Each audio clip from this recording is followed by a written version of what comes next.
आणि आता घेऊया टॉप 50 बातम्यांचा वेगवान आढावा। राज्यपाल भगतसिंह कोश्यारी यांनी राज्य सरकारला पत्र लिहिलंय। यात त्यांनी विधानसभा अध्यक्ष पद रिक्त असल्याबाबत सरकारकडे विचारणा केली आहे। तसंच अधिवेशनाचा कालावधी वाढवण्याबाबतही मागणी केली आहे। दरम्यान ओबीसी आरक्षणाचा विषय प्रलंबित असल्यामुळे स्थानिक स्वराज्य संस्थांच्या निवडणुका घेऊ नका असंही राज्यपालांनी या पत्रात म्हटलंय।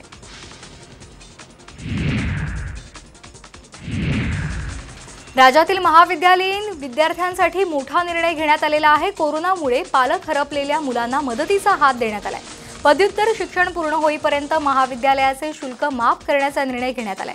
उच्च आणि तंत्र शिक्षण मंत्री उदय सामंत यांनी ही मोठी घोषणा केली आहे।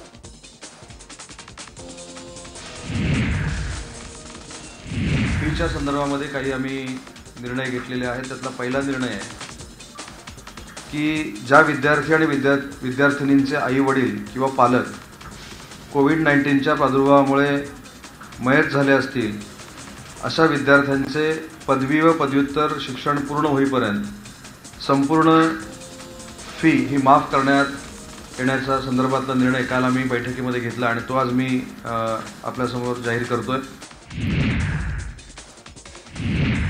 महाराष्ट्रात लवकरच घरोघरी लसीकरणास सुरुवात करणार असल्याची माहिती ठाकरे सरकारनं मुंबई हायकोर्टामध्ये दिली आहे। घरोघरी लसीकरण करण्याच्या याचिकेवरील सुनावणी दरम्यान राज्य सरकारनं पुण्यापासून प्रायोगिक तत्वावर सुरुवात करण्यात येईल असं हायकोर्टात सांगितलंय।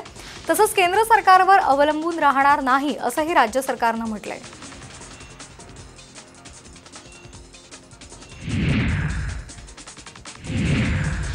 कोरोनामुळे बळी पडलेल्या नातेवाईकांना नुकसान भरपाईसाठी मार्गदर्शक तत्व तयार करण्याचे आदेश सर्वोच्च न्यायालयानं एडीएमए म्हणजेच राष्ट्रीय आपत्ती व्यवस्थापन प्राधिकरणाला दिले।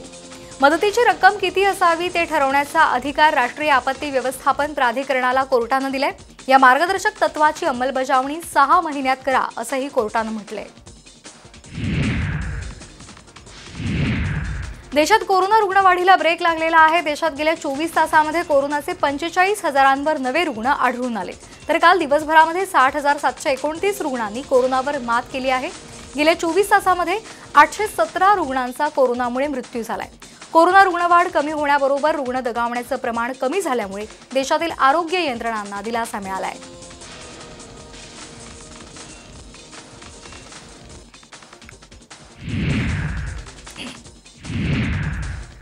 कोल्हापूर शहरासह लगतच्या 42 गावातील सर्व दुकानं सुरू करण्यास परवानगी द्या अशी मागणी व्यापाऱ्यांनी शासनाकडे केली आहे। सोमवारी कोल्हापूरमधील व्यापाऱ्यांनी सरकारला 2 दिवसांचा अल्टिमेटम दिला होता। याच पार्श्वभूमीवर आज पालकमंत्री सतेज पाटील मुख्यमंत्र्यांना भेटणार आहेत। शहर परिसरातील आणि ग्रामीण भागातील पॉझिटिव्हिटी रेट वेगळा मोजण्याची मागणी होते। त्यामुळे आता कोल्हापूरमधील व्यापारी आणि दुकानदारांना दिलासा मिळणार की व्यापार बंदच राहणार हे आज स्पष्ट होईल।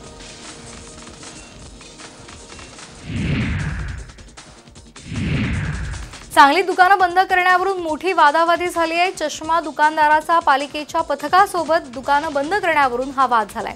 दुकानातील गर्दी नियंत्रित ठेवण्याकरता फिरणाऱ्या पालिकेच्या पथकासोबत हा वाद झालेला आहे। या वादाचा व्हिडिओ सोशल मीडियावर व्हायरल झाला। तुम्ही सगळी दुकानं बंद करा, मग मी माझं दुकान बंद करतो असा पवित्रा या दुकानदारानं घेतला। सगळ्या शहरामध्ये चष्म्याची दुकानं सुरू असताना आम्हाला त्रास का देताय असा सवाल सुद्धा या दुकानदारानं पथकाला विचारला। तुम्हाला लाच हवी आहे का असा प्रश्न विचारत पथकाला दुकानदारानं बुचकळ्यात टाकलं।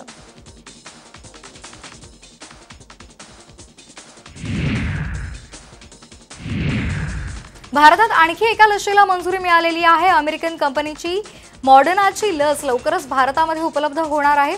डीसीजीआयनं मॉडर्ना लसीच्या आपत्कालीन वापराला मान्यता दिली आहे। सिप्ला कंपनीला लसीच्या आयातीसाठी परवानगी देण्यात आलेली आहे आणि त्यामुळे कोविशिल्ड, कोवॅक्सिन, स्पुटनिक नंतर भारतामध्ये उपलब्ध होणारी 4थी लस असणार आहे।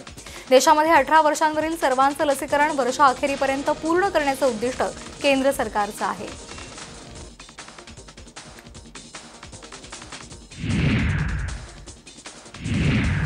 कोरोनाच्या डेल्टा या अधिक संसर्गक्षम विषाणू विरोधात लशींचं कॉकटेल प्रभावी ठरत आहे। ऑक्सफर्ड विद्यापीठाचे प्राध्यापक मॅथ्यू स्नॅप यांनी हा दावा केलाय। यासाठी फायझर आणि ॲस्ट्राझेनेका या 2 लशींवर प्रयोग करण्यात आलेला आहे। संशोधनादरम्यान पहिला डोस ॲस्ट्राझेनेकाचा तर दुसरा डोस हा फायझर लशीचा देण्यात आलेला आहे आणि त्यामुळे 4 आठवड्यात रोगप्रतिकारक शक्ती वाढल्याचं समोर आलंय। कोव्हॅक्सिन लस घेऊन सुद्धा नाविकांच्या नोकऱ्या धोक्यामध्ये आलेल्या आहेत। लॉकडाऊनचे नियम शिथिल झाल्यानंतर आंतरराष्ट्रीय मालवाहतूक पुन्हा सुरू झाली आहे। मात्र कोव्हॅक्सिन लस घेतलेल्या नाविकांना शिपिंग कंपन्यांकडून रुजू करून घेण्यात आलेलं नाही। जागतिक आरोग्य संघटनेनं अद्याप भारत बायोटेकच्या कोव्हॅक्सिनला मान्यता दिलेली नाही। त्यामुळे नोकरी, शिक्षणासाठी परदेशी जाणाऱ्यांची कोंडी झालेली आहे। नाविकांना ही समस्या प्रामुख्याने जाणवते।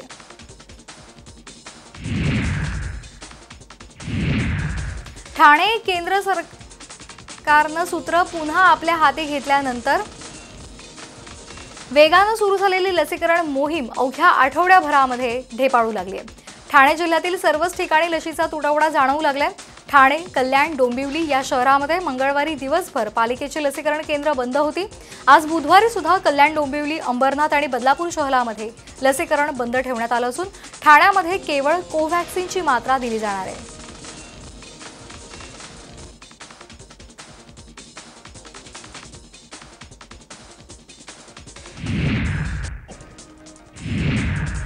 पुण्यातल्या हवेली तालुक्यातील किरकटवाडी इथल्या जिल्हा परिषद प्राथमिक शाळेतील लसीकरण केंद्रावर मोठ्या प्रमाणात उसळलेल्या गर्दीमुळे गोंधळ निर्माण झाला होता।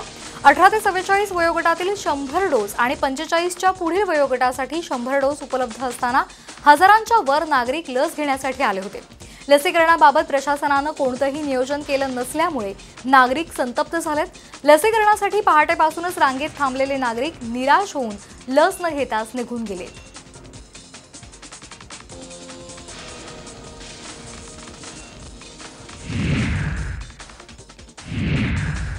कोविड प्रोटोकॉलचं उल्लंघन केल्याचा ठपका ठेवत बुलडाणा जिल्ह्यातील खामगाव शहरातील लाईफलाईन हॉस्पिटल सील करण्याचे आदेश जिल्हाधिकाऱ्यांनी दिले। त्याचप्रमाणे हॉस्पिटलच्या डॉक्टर आशिष अग्रवाल यांच्यावर गुन्हा दाखल करण्याचेही आदेश देण्यात आलेले आहेत।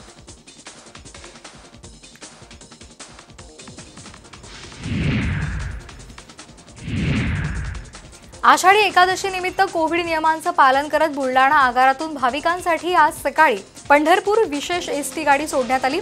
कोरोनाचा मोठा फटका एसटी महामंडळाला बसला आहे। बुलडाणा आगारातून सध्या 14,000 किलोमीटरच्या 136 फेऱ्या सुरू आहेत।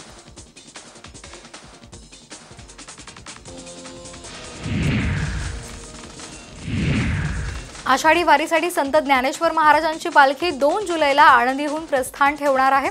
प्रस्थान सोहळ्यासाठी आळंदीमध्ये जय्यत तयारी करण्यात आली आहे। सध्या संत ज्ञानेश्वर मंदिरामध्ये प्रस्थान सप्ताह सुरू आहे। कोरोनाच्या पार्श्वभूमीवर यंदाही माऊलींची पालखी बसमधून नेण्यात येणार आहे। यासाठी 8 शिवशाही बसची व्यवस्था करण्यात आली आहे।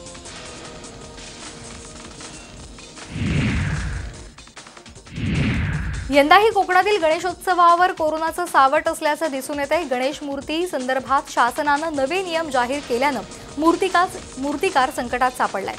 एप्रिल महिन्यापूर्वी मूर्ती घडवण्याचं काम करणाऱ्या मूर्तिकारांना या नव्या नियमांमुळे त्रास सहन करावा लागणार आहे।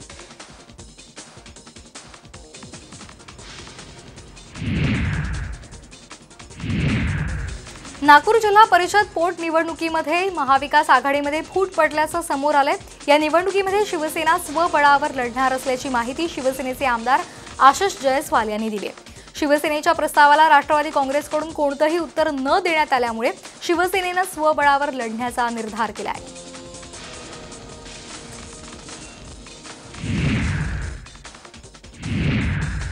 स्मार्ट सिटीच्या कामांवरून नाशिक महापालिकेच्या ऑनलाईन महासभेमध्ये पुन्हा एकदा गोंधळ झाल्याचं पाहायला मिळतंय।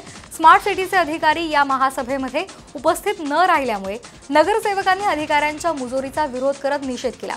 तर शिवसेना नेत्यांनी स्मार्ट सिटी बरखास्त करून अधिकाऱ्यांच्या सीबीआय चौकशीची मागणी केली आहे।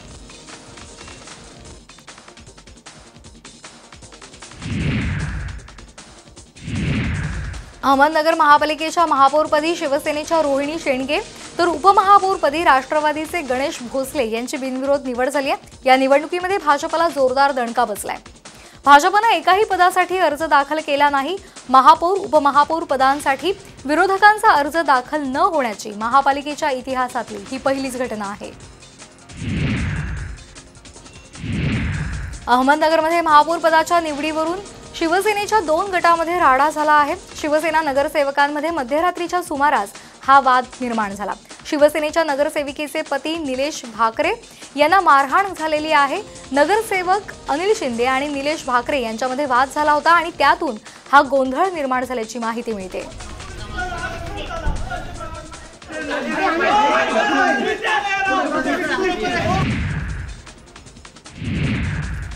शिर्डीतील साई संस्थानचे कर्मचारी असलेल्या राजेंद्र धिवर यांच्यावर 4 अज्ञात इसमांनी धारदार शस्त्राने हल्ला केला।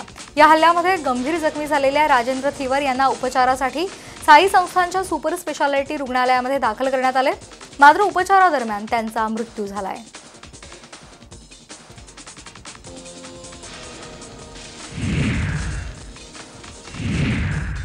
घरगुती वादातून राग अनावर झालेल्या बापानं आपल्या 3 मुलांना आईस्क्रीम मधून उंदीर मारायचं औषध दिलं। हा धक्कादायक प्रकार मानखुर्द इथं घडलाय।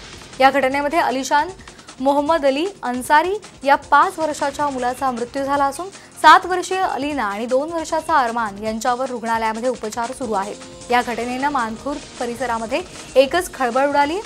मुलाची आई नाजिया हिनं दिलेल्या तक्रारीनुसार मानखुर्द पोलीस ठाण्यामध्ये गुन्हा नोंदवण्यात आलाय। रत्नागिरीतील ऑइल रिफायनरी स्थानिक काँग्रेसकडून समर्थन मिळालेलं आहे। एकीकडे नाणार रिफायनरीला स्थानिकांकडून मोठा विरोध होतोय, त्यातच आता रिफायनरीला मिळालेल्या काँग्रेसच्या समर्थनामुळे नवा ट्विस्ट निर्माण झालाय। राजापुरातील बारसू सोलगाव MIDC मध्ये हे समर्थन देण्यात आलेलं आहे। नाणारमधल्या विरोधानंतर बारसू सोलगाव इथं रिफायनरीच्या माध्यमातून जागेची चाचपणी होत असल्याची माहिती पुढे येते। सत्ता गेल्यामुळे भाजपची तडफड सुरू आहे। राज्यामध्ये अनेक पद्धतीने आंदोलनं छेडण्याचा प्रकार हा त्याचाच भाग असल्याची टीका सार्वजनिक बांधकाम मंत्री अशोक चव्हाण यांनी केली आहे। ओबीसी समाजाच्या जनगणनेबाबतचा डाटा नीती आयोगाकडे उपलब्ध असताना तो दिला जात नसल्याचा आरोपही चव्हाण यांनी केला आहे।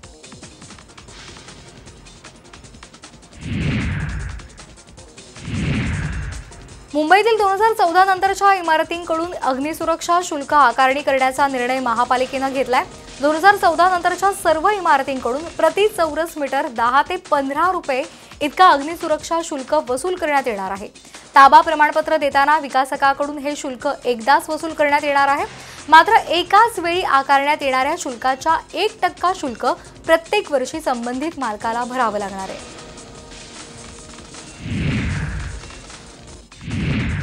पिंपरी चिंचवडमध्ये 1 जुलैपासून पे अँड पार्क पॉलिसी लागू करण्यात आलेली आहे। उद्यापासून शहरामध्ये पार्किंग पॉलिसीची अंमलबजावणी करण्यात येणार आहे। यात 13 प्रमुख रस्ते आणि उड्डाणपुलांखालील असे एकूण 450 ठिकाणी पे अँड पार्कची व्यवस्था करण्यात आलेली आहे। तर नो पार्किंगमध्ये वाहनं उभं करणाऱ्यांकडून 200 रुपये दंड आकारण्यात येणार आहे।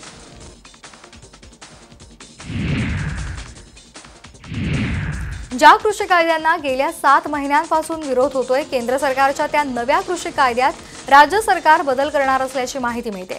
या कायद्यामध्ये 3 महत्त्वाचे बदल करून बाकी तरतुदी राज्य सरकार स्वीकारणार असल्याची माहिती समोर आलेली आहे। हा नवा कृषी कायदा विधिमंडळामध्ये मंजूर करून राज्य सरकार लागू करणार असल्याची माहिती सूत्रांनी दिलेली आहे। दरम्यान हा कायदा नेमका कसा असेल त्याविषयी विचार विनिमय करावा अशी विनंती स्वाभिमानी शेतकरी संघटनेचे अध्यक्ष राजू शेट्टी यांनी केली आहे। केंद्र सरकारनं पाम तेलावरील आयात शुल्क कमी करण्याचा निर्णय घेतलेला आहे। पाम तेलाच्या वाढत्या किमतीमुळे त्रस्त नागरिकांना सरकारनं काहीसा दिलासा देण्याचा प्रयत्न केलाय। पाम तेलावरील आयात शुल्क तब्बल 10% कमी करण्यात आले। आयात शुल्क कमी झाल्यामुळे पाम तेलांच्या किमतीमध्ये कमतरता येण्याची शक्यता तज्ञांनी वर्तवली आहे। सरकारनं घेतलेला हा निर्णय 30 सप्टेंबरपर्यंत सुरू राहणार आहे। नाशिक जिल्ह्यातील धरणांमध्ये केवळ 27% पाणीसाठा शिल्लक आहे, तर नाशिक शहराला पाणी पुरवठा करणाऱ्या गंगापूर धरणातील पाणीसाठा 37% खाली गेलाय। गंगापूर धरण समूहातही फक्त 26% पाणीसाठा शिल्लक आहे। पाऊस न झाल्यामुळे जिल्ह्यातील धरण आता हळूहळू तळ गाठू लागली आहेत, त्यामुळे उपलब्ध पाण्याचा जपून आणि काटकसरीने वापर करण्याची गरज निर्माण झाली आहे।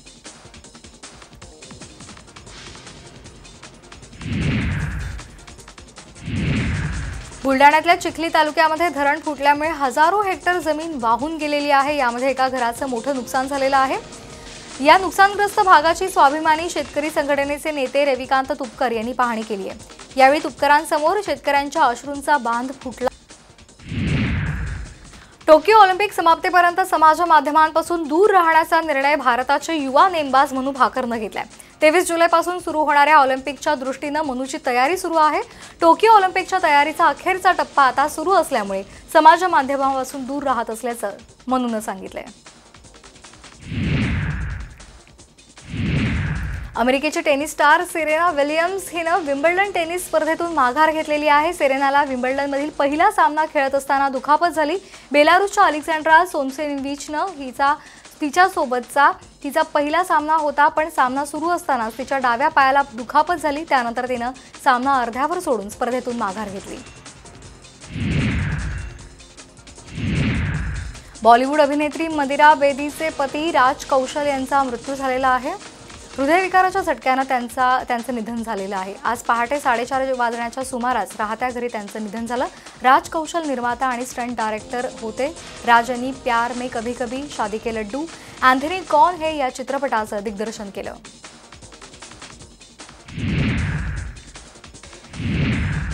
अभिनेता फरहान अख्तरचा आगामी सिनेमा तुफानचा ट्रेलर रिलीज झालेला आहे। यामध्ये फरहानची तुफानी अवतारामध्ये पाहायला मिळतोय।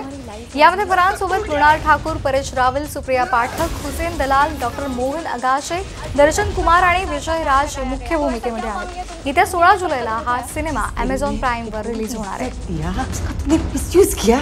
बॉक्सिंग तुम्हारी लाइफ है अजीज। अरे सब टूट गया है।